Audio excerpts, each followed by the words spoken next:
Can your life be separated from art, from poetry in particular, as we'll talk about today? And if not, why does that even matter? We're going to get into all that today.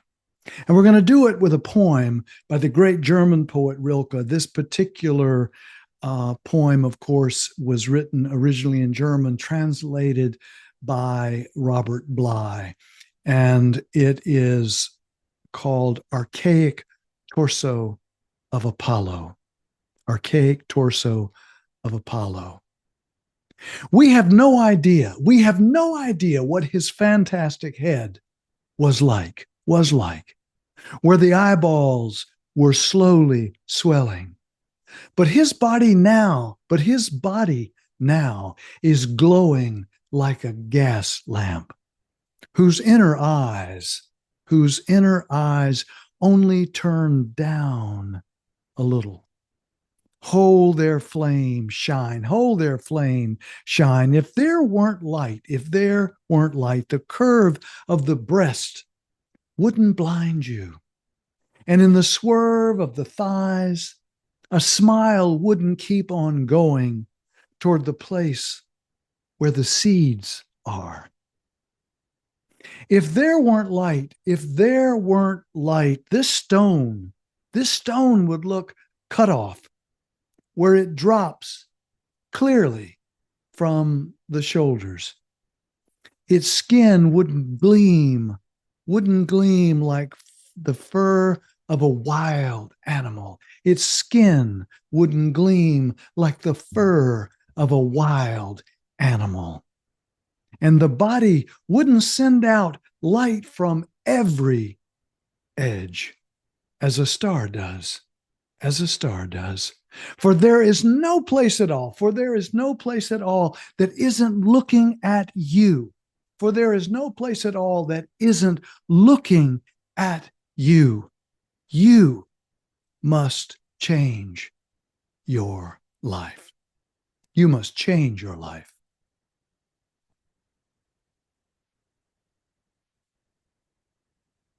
Once we imagine that art and our lives are absolutely inseparable, and that our lives are not separate from each other or from the context in which we live, the natural world in which we live. Once we begin to realize that, once we begin to realize that paying careful attention to our own lives, to others, and to all that is coming at us from art, yes, from the art that you love, yes, and that all of that is what is required, because all of it is looking at us.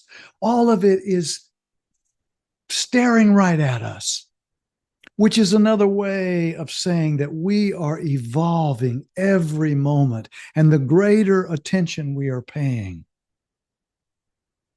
is to the degree that we can participate more fully in the lives, our own life to begin with, but in the lives of those we love, and in this setting, this beautiful, gorgeous, natural world that we are part of, that we are embedded within. The poet Rilke says, "For there is no place at all that isn't looking at you, You must change your life."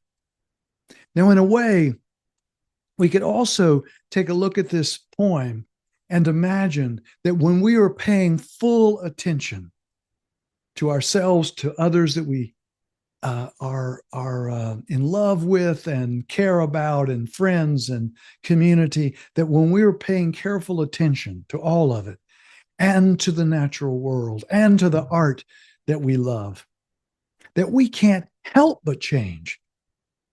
It's not even so much that we have to change, although the poem, "You must change your life," you will change your life I think is implied also in this.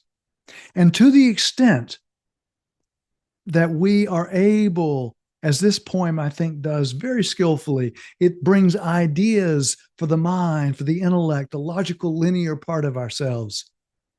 And just as important, it brings feelings and images and metaphors for our heart, because only when our head and our heart are working together do we have any hope of wisdom, any hope of wisdom.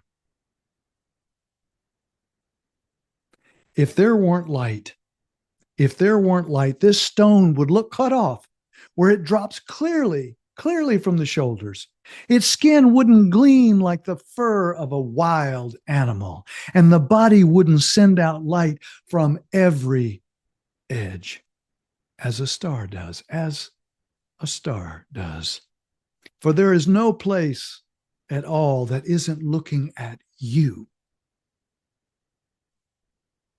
You must change your life. You must change your life. And art, and stepping into art, and stepping into more full awareness of ourselves, all those that we care about and love in our community, and of course, the natural world. Then we get into the flow of things, head and heart connected. Thank you so much for your listening ear. Until next time and next poem, please take good care of yourself and, if you can, someone else. Also, I am very interested in getting these spoken poems out to more people. I believe that there is some healing and wholeness that can come from this kind of art when it's spoken. And so if you have a friend or a colleague or a loved one that you think might enjoy this, send it along. And of course, if you like the video wherever you're listening to the video or to the podcast, then that will help get the word out. Okay, thanks again. Take good care.